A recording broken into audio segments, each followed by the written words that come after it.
saya akan membahas dua hal. Yang pertama, pembahasan yang mungkin banyak umat Islam belum mengenalnya atau jarang kita mendengarnya. Yang kedua, berkaitan dengan dalil-dalil diperbolehkan memperingati Maulid. Biar minimal kita punya bekalan, punya ilmu. Kalau orang berbicara di depan kita, kita bisa membantah, tapi dengan ilmu. Bukan cuma sekedar pakai logika, tapi ada ilmunya, ada dalil-dalilnya. Halo? Halo? Masih hidup? Alhamdulillah. Abdullah, ayahanda Rasulullah, anak yang paling dicintai oleh bapaknya, Abdul Muttalib. Kan kita jarang bahas sejarah pernikahan orang tua Nabi, proses kelahiran Nabi, dan sesudah kelahiran Nabi. Abdullah adalah salah satu di antara 10 anak Abdul Muttalib. Dia anak yang mau disembelih. Ternyata ada seorang wanita, kalau sebut istilah sekarang, dukun. Zaman jahiliyah begitu. Pada saat dia mau menyembelih anaknya, karena dia bernazar, jika dikasih anak, saya akan menyembelih salah satu. Pas buat undian, yang keluar namanya Abdullah. Sedangkan Abdullah penduduk Makkah senang dengan beliau, cinta dengan beliau karena kemuliaan akhlaknya. Sehingga orang Makkah bilang jangan menyembelihnya. Ada seorang wanita, dia punya ma'rifat dan lain, dia seorang dukun paranormal. Orang tersebut dia bisa mengetahui bagaimana solusi dari persoalan ini agar engkau berlepas daripada nazarmu ini. Datanglah Abdul Muttalib berjumpa dengan wanita tersebut. Kata wanita tersebut, dibuat undian lagi. Nanti kalau dikocok keluar nama Abdullah, kasih 10 unta. Dikasih tambahin 10 unta. Dikocok lagi, keluar 10 unta lagi. Jadi berapa? 20. Dikocok lagi, keluar nama Abdullah lagi, sampai mencapai 100 unta. Akhirnya Abdul Muttalib menyembelih 100 unta untuk menebus anaknya yang bernama Abdul, ayahnya dari siapa? Rasulullah sallallahu alaihi. Akhirnya Abdullah, ayahanda Rasulullah, karena sudah mulai dewasa, diajak ayahnya untuk dinikahkan. Dinikahkan dengan siapa? Aminah binti Wahb, seorang wanita cantik, baik, bangsawan, terhormat, dan sangat luar biasa. Abdul Muttalib membawa anaknya menuju ke rumah keluarganya Aminah binti Wahb. Dalam perjalanan, dalam perjalanan ada seorang wanita bertemu dengan Abdul Muttalib dan Abdullah. Dan dia melihat ada sebuah cahaya di wajah Abdullah, tapi dia nggak tahu apa. Akhirnya dia menawarkan diri menikah dengan Abdullah. Kata Abdullah apa? Saya tidak mau melanggar atau jauh daripada ayah saya. Ayah saya sudah menentukan harus menikah dengan Aminah binti Wahb. Akhirnya Abdullah menolak, lalu pergi. Lalu dinikahkan dengan Aminah binti Wahb. Tidak lama daripada pernikahan beliau dengan Aminah, Abdullah dan Aminah, sesudah pernikahan mereka, Abdullah lagi berjalan bertemu dengan wanita yang menawarkan dirinya untuk menikahi Abdullah. Tapi wanita ini kali ini bukan menawarkan diri, tapi berpaling daripada Abdullah, tidak mau melihat wajahnya. Abdullah kaget, kemarin kamu ini menawarkan diri untuk menikah dengan saya, giliran hari ini kamu berpaling dari saya. Kata wanita itu apa? Kemarin waktu kamu berjalan, aku melihat cahaya di wajahmu, tapi hari ini cahaya ini udah nggak ada karena sudah menikah. Maka beruntunglah wanita yang mendapatkan cahaya ini. Cahaya ini siapa? Rasulullah.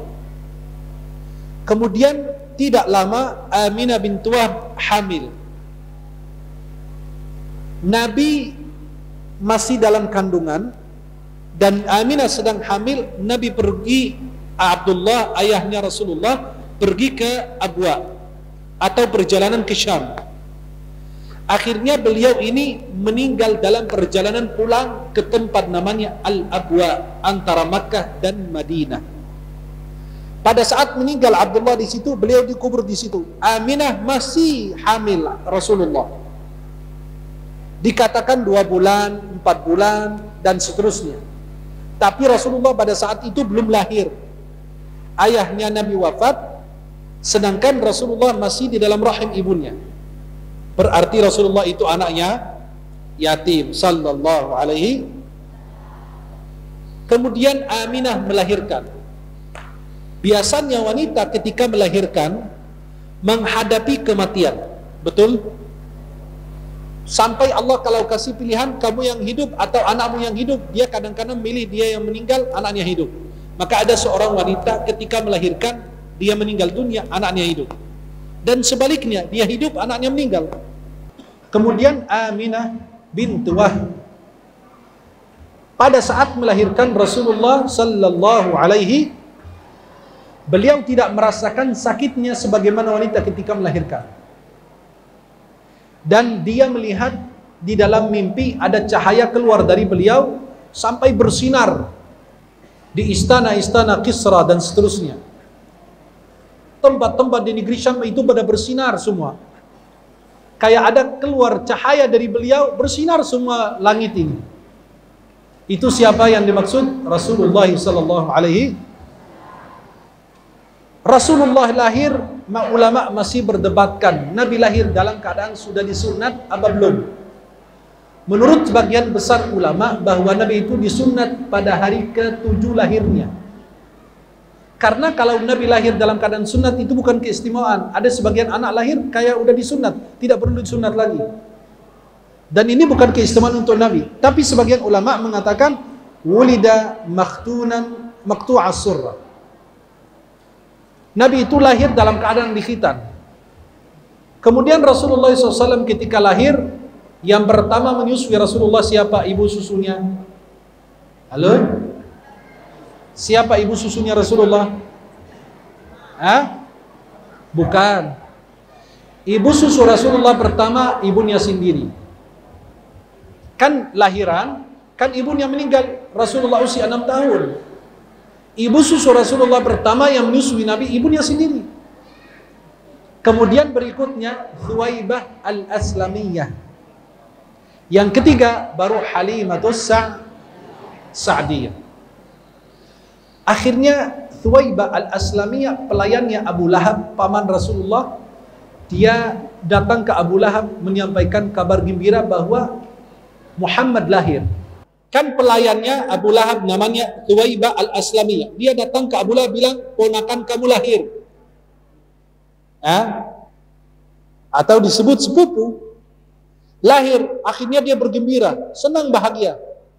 Saking senangnya, dia memerdekakan, nanti nyambung dengan peringatan Maulid, hukum peringatan Maulid. Ketika pelayannya Abu Lahab menyampaikan kabar gembira lahirnya Muhammad SAW, anaknya Abdullah, langsung dia bahagia dan memerdekakan budaknya. Kamu bebas, merdeka. Akhirnya beliau memerdekakan Thuwaibah al-Aslamiyah. Kemudian Rasulullah SAW beberapa bulan datanglah wanita-wanita dari suku, dari orang-orang Badui, dari suku bernama Bani Sa'ad. Bani Sa'ad, wanita-wanita dari Badui datang untuk mencari anak-anak yang mereka nyusui, dan mereka dapat imbalan, mereka dibayar, kayak dibayar gaji gitu. Wanita-wanita ini datang ke kota Makkah dan mereka mengendarakan onta. Halimatus Sa'diyah untanya kurus karena dia lagi susah, lagi dalam kesulitan. Halimah datang dengan menggunakan onta yang kurus dan lemah. Teman-temannya sudah duluan, dia masih belakangan. Sampai teman-temannya bilang, kamu ontanya ini susah amat, lari, jalan, segala macam. Akhirnya mereka sampai ke Makkah. Tiba di Makkah, wanita-wanita itu datang ke rumah anak-anak atau keluarga yang ingin anaknya disusui oleh mereka. Karena kalau orang Badui makanannya sehat, hidupnya sehat, anak jauh dari penyakit di kota. Ya tahu sini lah. Kalau di tempat-tempat orang Badui atau tempat-tempat yang jauh dari kerumunan atau tempat-tempat yang biasa berasnya bagus, nasinya sehat, sayurannya luar biasa dan lain sebagainya. Akhirnya Halimatus Sa'diyah datang bersama wanita-wanita tersebut dan menawarkan dirinya. Akhirnya mereka datang kepada siapa? Rasulullah. Dilihat, ini anak siapa? Ini anak yatim. Siapa yang mau anak yatim? Kan gak ada duitnya, gak ada fulusnya. Kata mereka, ini siapa? Anak yatim. Mana ayahnya? Gak ada, ayahnya meninggal, ditinggal. Semua wanita yang datang lihat Rasulullah, ini siapa? Anak yatim, ditinggal semua. Akhirnya Halimatus Sa'diyah lihat Rasulullah dan dia bilang, ini anak siapa? Ayahnya di mana? Ayahnya meninggal. Akhirnya Halimah pergi, nggak jadi. Tiba-tiba Halimah mencari anak, teman-temannya yang lain sudah dapat anak bayi. Halimah sendiri belum, jadi malu beliau. Kata beliau, ya udah pasrah, mau ngapain? Ambil tuh anak yatim. Siapa yang dimaksud? Rasulullah Muhammad sallallahu alaihi wasallam. Akhirnya Halimah ngambil Rasulullah karena terpaksa. Dia tidak bawa bayi. Beliau berpikir, ya udah deh, daripada nggak ada sama sekali, bawa anak yatim ini. Pas Rasulullah dipeluk oleh Halimah, naik onta Halimah paling cepat dan paling depan. Sampai teman-temannya itu terkejut, kok bisa kamu tadi datangnya, onta kamu kurus, lemah, jalannya terlambat, malah sekarang kamu paling depan. Ternyata itu keberkahan daripada Rasulullah Muhammad sallallahu alaihi. Terima kasih, jazakumullah khairan, sahabat-sahabat semuanya sudah mengikuti channel YouTube saya. Semoga yang kami tayangkan itu bermanfaat. Jangan lupa share, like, dan subscribe. Mudah-mudahan insyaAllah kita semua dalam lindungan Allah SWT.